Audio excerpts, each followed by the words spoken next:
हम 140 करोड़ लोगों को यह पहले दिमाग में बैठाना होगा कि एयर पोल्यूशन वैसे ही हमारे शरीर को खा रहा है जैसे कि दीमक लकड़ी को खाती है। अंदर ही अंदर ये हम सबको खोखला कर रहा है। बच्चों में ये आईक्यू डेवलपमेंट को अफेक्ट कर रहा है।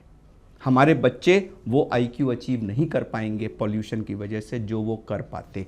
हमारा जो स्मोकर नॉन स्मोकर का पहले 90-10 का डिस्ट्रीब्यूशन होता था लंग कैंसर में, वो अब 50-50 हो गया। जितने स्मोकर हैं उतने नॉन स्मोकर्स हैं, जितने मेन हैं उतनी ही विमेन हैं। एवरेज व्यक्ति कम से कम 3 से 4 साल अपनी जिंदगी कम हो रही है एयर पोल्यूशन की वजह से। एयर पोल्यूशन को एज इट इज रहते हुए हमारा विकास कहीं ना कहीं धीमा पड़ जाएगा।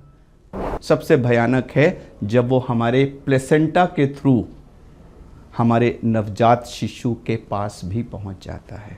मदर का ब्लड उसको न्यूट्रिशन देने के लिए है, उसको पालने ग्रोथ के लिए है, बट मदर अनजाने में अपने बच्चे को जहर दे रही है। यह एक बहुत ही हॉट टॉपिक है टुडे। हर व्यक्ति इससे सफ़र कर रहा है और ये सही है कि हम दिन में 25,000 बार सांस लेते हैं, एक एवरेज एडल्ट, और उस प्रोसेस में करीब करीब 10,000 लीटर एयर हम इनहेल करते हैं, जिसमें 20% ऑक्सीजन होती है।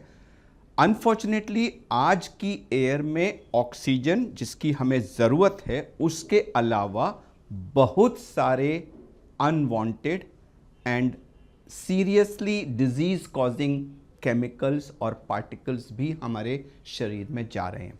अब इस समय PM 2.5 का लेवल एक्चुअली तो किसी को नहीं मालूम, क्योंकि बहुत सारी बातें आ रही हैं कि जो मॉनिटर्स की वैल्यू हैं वो अंडर वैल्यूड हैं, क्योंकि उसके चारों तरफ एक आर्टिफिशियल माहौल क्रिएट कर दिया गया है। जो भी है वो हंड्रेड्स में है और एक कैलकुलेशन है कि 22 माइक्रोग्राम PM 2.5 डैमेज करने के हिसाब से एक सिगरेट के बराबर होता है।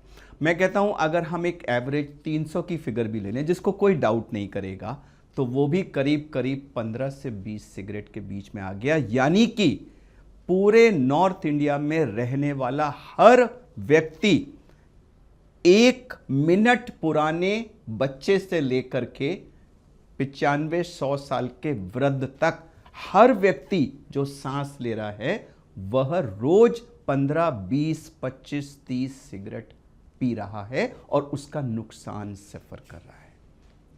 तो यह एक सीरियस हेल्थ इमरजेंसी है और इस समय आप दूर जाने की जरूरत नहीं है। अपने ही चारों तरफ, अपने परिवार में, अपने दोस्तों के बीच, आप अपने ऑफिस में आप देख लीजिए। अब आज सुबह से सब लोग मेरे ऑफिस में खांस रहे हैं, सब लोग गले में खराश की कंप्लेंट कर रहे हैं, सबकी आंखें जल रही हैं, लिप्स ड्राई हो रहे हैं, स्किन ड्राई हो रही है, कोर्स हेयर हो रहे हैं। ये सब जो इतना पार्टिकुलेट मैटर और गैसेस हैं उनका इमीडिएट इफेक्ट है। अभी मेरे ओपीडी के बाहर 2 बच्चे बैठे हैं, हमारे जानकार के लोगों को हैं, जिनको सिवियर वीजिंग हो रही है। वो मुझे जानते हैं तो आए हैं कि सर किसी को आप दिखा दीजिए। तो इसके बहुत serious instant, immediate, short term and long term side effects हम सब पर हैं, 100% लोगों पे। Sir, can you figure out that what is the solution? What should be done as of now? Shalini जी, यह एक बहुत इंपॉर्टेंट क्वेश्चन है और इसके बारे में 10 साल हो गए हैं मुझे टीवी पे आंसर्स करते हुए, और 10 साल में जो मैंने आंसर्स दिए हैं और जो मैंने ग्राउंड पे सोल्यूशन देखा है उसके बेसिस पे मैं इसको थोड़ा सा एक अलग तरह से आंसर करूंगा। मेरे हिसाब से आज की तारीख में जो सबसे पहली रिक्वायरमेंट है वो है कि 100% of the people have to realize that air pollution is not a joke. It's not a political issue. It's not an environmental issue. It's a serious health issue. आपकी हेल्थ, मेरी हेल्थ, आपके बच्चों की health, मेरे बच्चों की health, हमारी future generations की हेल्थ इस पर टिकी हुई है। और दूसरा जो चेंज है, हमें we have to place health above everything else। यह आपको लगेगा कि ये तो सबको मालूम है, लेकिन सारा मुद्दा लौट फेर के इसी पे आ जाता है। चाहे वो दिवाली में क्रैकर्स हों, चाहे वो व्हीकल्स जलाने का हो, रोड कंस्ट्रक्शन हो, हाउस कंस्ट्रक्शन हो, जब तक हम हेल्थ को हर चीज़ से ऊपर नहीं रखेंगे। और जब मैं कहता हूं कि ये नहीं रखेंगे, कि इसका मतलब ये नहीं कि मैं कोई पॉलिटिशियंस को या ब्यूरोक्रेट्स को या एडमिनिस्ट्रेटर्स को 140 करोड़ लोगों को समन्वित होकर के ये फैसला करना है कि air pollution is a serious health crisis facing India. अगर हमें आगे बढ़ना है तो हमें स्वस्थ रहना है, और अगर हमें स्वस्थ रहना है तो हमें एयर पोल्यूशन को खत्म करना होगा। मैंने वर्ड किया खत्म। खत्म के दो तरीके होते हैं, एक तो आप इसको होने मत दीजिए, और दूसरा आप इसको होने दीजिए और फिर उसको कम करने के प्रयास करिए। आप पूरे वर्ल्ड में देख लीजिए, किसी भी कंट्री ने सेकंड मेथड से एयर पोल्यूशन टैकल नहीं किया है कि एयर पहले गंदी होने दो और फिर उसके बाद स्मॉक टॉवर, ये वो फॉग वॉग लगा के आर्टिफिशियल रेन, उससे आप कंट्रोल करो। नहीं, यह waste of time and waste of money है। आपको सीरियस एफर्ट्स करने हैं कि धूल और धुआं, ये दो चीजें हैं जो एयर पोल्यूशन को कंट्रीब्यूट कर रही हैं। इनको सोर्स पर कंट्रोल करना पड़ेगा, चाहे उसके लिए हमें कुछ भी करना पड़े। It's a question of prioritising health over everything else. जिस दिन हम 140 करोड़ लोगों के दिमाग में ये एटीट्यूडनल चेंज आ जाएगा कि it's a question of prioritising health over everything else, तब ये सॉल्यूशंस आएंगे। तब तक हम ऐसे ही कॉस्मेटिक सॉल्यूशंस देखते रहेंगे जिसका नेट इफेक्ट जीरो होगा। 2015 में भी मैंने आपको इंटरव्यू दिया था, यही सवाल थे, यही जवाब थे। आज 10 साल में भी स्थिति में कोई परिवर्तन नहीं आया। सर, जब ये डस्ट पार्टिकल्स और ये गैसेस हमारी ब्लड स्ट्रीम में मिक्स होती है, किस तरह से रिएक्ट करती है? सो प्रोसेस क्या होता है कि जैसे मैंने सांस लिया, अब इस सांस में बहुत सारे पार्टिकल्स और गैसेस मेरे अंदर गए। Depending on their particle size वो ट्रैवल करते हैं। जो बड़ा पार्टिकल होता है PM10, वो अक्सर नॉस्ट्रिल में जो हेयर होते हैं या पीछे के एरिया में रुक जाता है, उसका डैमेज इस पार्ट में होता है। लेकिन जो छोटे पार्टिकल हैं PM2.5, PM1 and less than 1, जिनको हम छोटा पार्टिकल कहते हैं, यह इस बैरियर को क्रॉस करके अंदर चले जाते हैं, और यह हमारे जो विंड पाइप के डिवीजन्स होते हैं 21-22 बार ये डिवाइड करके पेरिफेरल एरियाज तक पहुंचते हैं। डिपेंडिंग ऑन देयर साइज वो उसमें पेनिट्रेट करते चले जाते हैं, और वो जो सबसे सूक्ष्म पार्टिकल्स हैं वो हमारे लास्ट में जो एल्वियोलस होता है वहाँ पहुँच के उसकी वॉल में जमा हो जाते हैं। सिमिलरली जो केमिकल्स हैं वो तो मॉलिक्यूल्स हैं, वो एंड तक पहुँच जाते हैं। तो सबसे पहला स्टेप है they enter and they get deposited. अब जो पार्टिकुलेट मैटर है वो दो तरह से नुकसान करता है। एक तो उसकी सरफेस पे बहुत सारे केमिकल्स एडजॉर्ब्ड होते हैं, वो रिलीज होते हैं, और फिर वो जो खुद पार्टिकल है वो भी सिलिका है, उसका भी अपना फाइब्रोसिस कॉजिंग एक्शन होता है। तो ये लॉन्ग टर्म होता है, ये डिपॉजिट हो जाते हैं और धीरे धीरे अपना पॉइजन लोकली रिलीज करते हैं। वो हमारी जो मेम्ब्रेन होती है उससे क्रॉस करके ब्लड में जाता है। अब ये बात बहुत सारे लोग नहीं समझते, इंक्लूडिंग लॉट ऑफ डॉक्टर्स। वो ये सोचते हैं कि नुकसान लंग तक सीमित है। लंग पोर्टल ऑफ एंट्री है, बट वहाँ से वो जाता है ब्लड में, और फिर ब्रेन से लेकर टो तक हर अंग में पहुँचता है, और हर अंग को नुकसान पहुँचता है। और सबसे भयानक चीज़, और एज ए लेडी आप इसको कनेक्ट कर पाएंगी, सबसे भयानक है जब वो हमारे प्लेसेंटा के थ्रू हमारे नवजात शिशु के पास भी पहुंच जाता है। क्योंकि एक गर्भवती महिला ने जब सांस ली तो वो ब्लड में गया, वही ब्लड तो हमारे उस बच्चे को पाल रहा है। उसके पहले घंटे से लेकर के डिलीवरी तक मदर का ब्लड ही उसको पाल रहा है। तो अदर मदर के ब्लड में अगर केमिकल्स हैं तो वो बच्चे के पास भी जा रहे हैं। पहले ट्राइमेस्टर में हमारी ऑर्गेनोजेनेसिस होती है, ऑर्गन्स डेवलप होते हैं। उस समय आप सोचिए ये केमिकल्स उस बच्चे को मदर का ब्लड उसको न्यूट्रिशन देने के लिए है, उसको पालने ग्रोथ के लिए है, बट मदर अनजाने में अपने बच्चे को जहर दे रही है।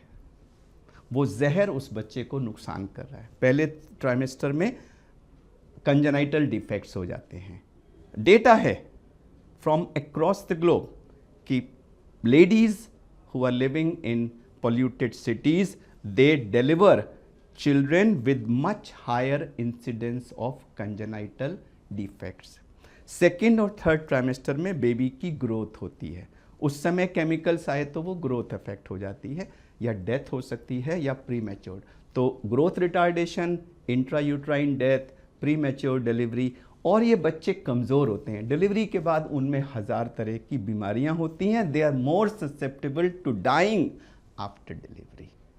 ये सब डैमेज क्यों हुआ? क्योंकि माँ ने अनजाने में अपने नवजात शिशु को जहर दिया, अनजाने में, without knowing and without being able to control. तो ये बहुत सीरियस इशू है जिसकी सीरियसनेस लोग रियलाइज नहीं कर रहे हैं कि हम भारत के आगे बढ़ने की बात कर रहे हैं, बट आगे बढ़ने के लिए सबसे पहली रिक्वायरमेंट है हमारा स्वस्थ होना। अगर नेशन स्वस्थ नहीं है तो हम आगे कैसे बढ़ेंगे? और इस इशू को अनफॉर्चुनेटली ओवरलुक किया जा रहा है।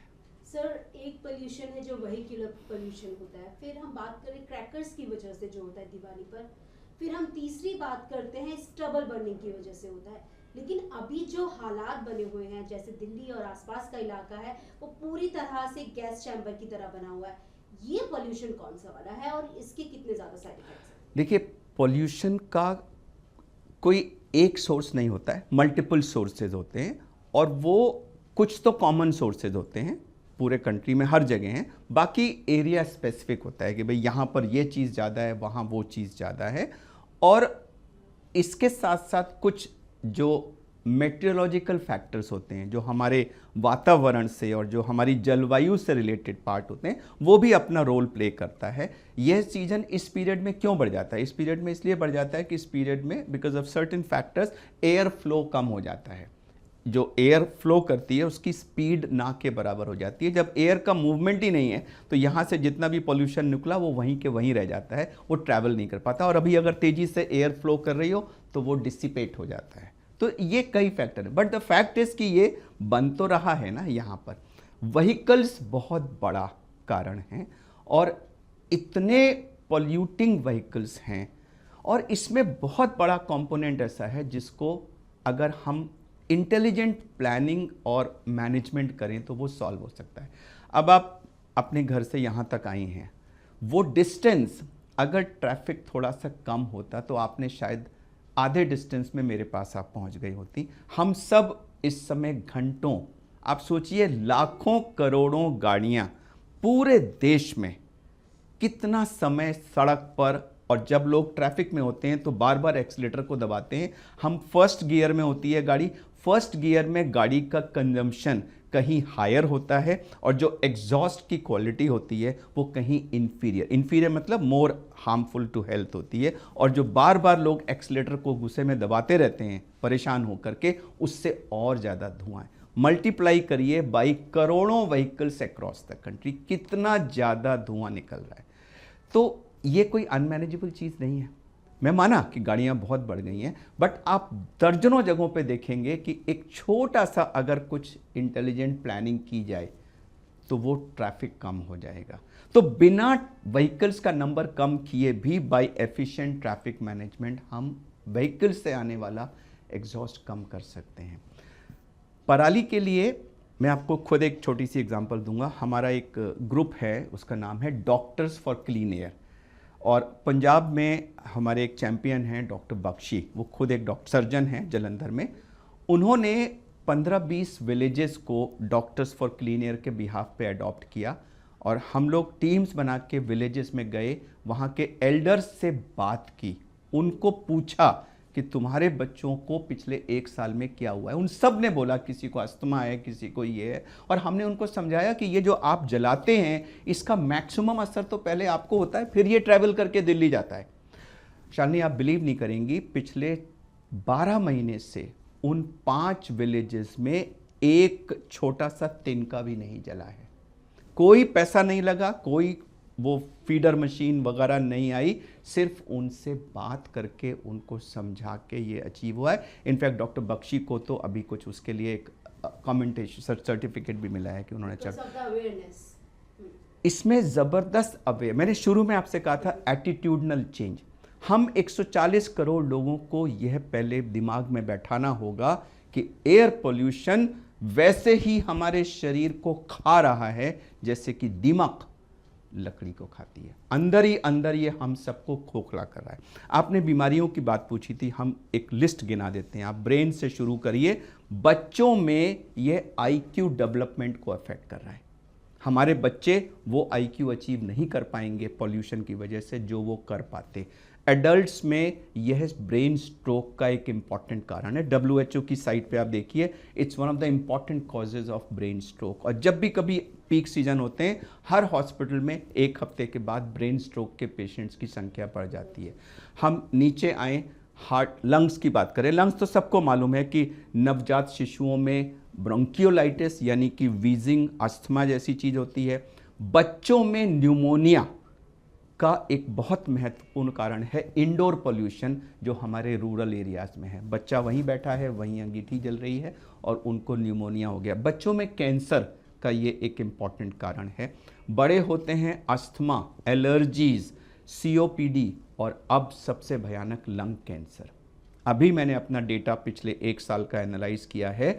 हमारा जो स्मोकर नॉन स्मोकर का पहले 90-10 का डिस्ट्रीब्यूशन होता था लंग कैंसर में, वो अब 50-50 हो गया है। जितने स्मोकर हैं उतने नॉन स्मोकर्स हैं, जितने मेन हैं उतनी ही विमेन हैं। तो पहले हम लंग कैंसर को स्मोकर्स डिजीज कहते थे, आजकल मैं उसको ब्रीदर्स डिजीज कहता हूं कि अगर आप सांस लेते हैं तो you are prone to have lung cancer. ये सब लंग्स में हो गया। हार्ट में बच्चों में प्री मैच्योर हाइपरटेंशन हो रहा है, एरिथमियाज हो रहे हैं, हार्ट अटैक्स हो रहे हैं, और जो बहुत सारे आजकल ये सडन हार्ट अटैक्स वगैरह हैं, मेरा मानना है कहीं ना कहीं उसमें भी पोल्यूशन का रोल है।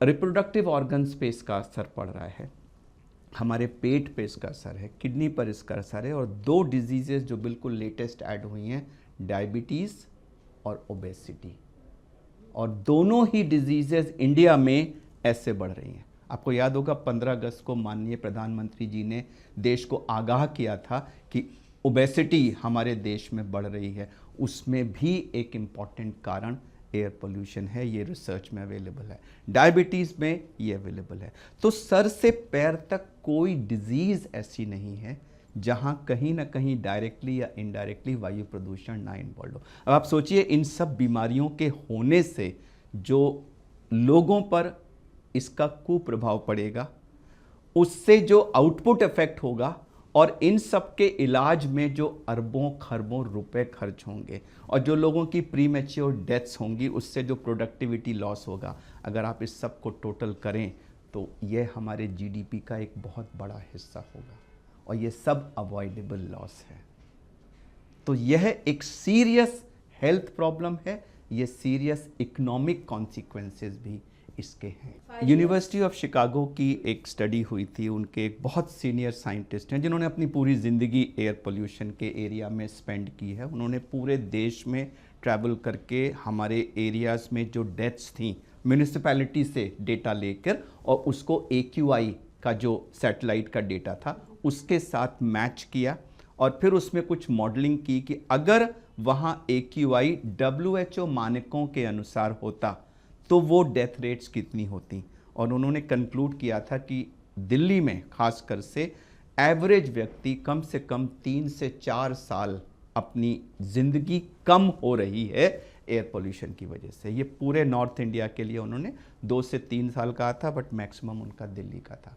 तो हम सब अगर हमारी एयर क्वालिटी इम्प्रूव कर जाए तो हमारी बीमारियां कम हो जाएंगी, हमारी डिसेबिलिटी कम हो जाएगी, हमारी प्रोडक्टिविटी बढ़ जाएगी, और हमारे ज़िंदगी का जो ड्यूरेशन है, लाइफ स्पैन बढ़ जाएगा। So message is clear, reduce pollution and save lives. Message is different. Recognize air pollution as a serious damage for your health. सबसे पहली चीज ये सोच लीजिए, air pollution is not about the quality of air or about some political party or about a particular religion. Air pollution affects everyone who breathes. It's a serious health crisis. It also has serious economic consequences for the country. और हमें ये समझना है कि air pollution को as it is रहते हुए हमारा विकास कहीं ना कहीं धीमा पड़ जाएगा। उसके लिए हमें इसको एड्रेस करना है। पहली बात तो ये एटीट्यूडनल चेंज, और दूसरा ये है कि इसको होने दें और फिर इसको कंट्रोल करने की, रिड्यूस करने की कोशिश करें। That is not the way to go. इसको होने से सोर्स पर हमें रोकना है, और वो किसी एक व्यक्ति के प्रयास से नहीं होगा। 140 करोड़ लोग एटीट्यूडनल चेंज करके मिल के सघन प्रयास करेंगे, तब ही ये संभव हो पाएगा। इतना ही मैसेज है मेरा। सर एक सवाल और है, वो है एयर प्यूरिफायर्स को लेकर। अब हर कोई आम आदमी एयर प्यूरिफायर जो है वो नहीं अफोर्ड कर सकता, तो ऐसे में वो क्या करें, कैसे बचाएं, बच्चों को कैसे बचाएं? सुबह स्कूल जाते हैं, उस वक्त पोल्यूशन जो होता है वो पीक पर होता है, तो ऐसे सिचुएशन में एक आम आदमी के लिए क्या जरिया है? आपने अपने सवाल में ही मेरे एक्चुअली जवाब भी दे दिए थे। आपने जो बात की थी आम आदमी की, मैं इस सवाल को दो तरह से आंसर करूंगा। क्या एयर प्योरीफायर से एयर पोल्यूशन कम हो जाता है?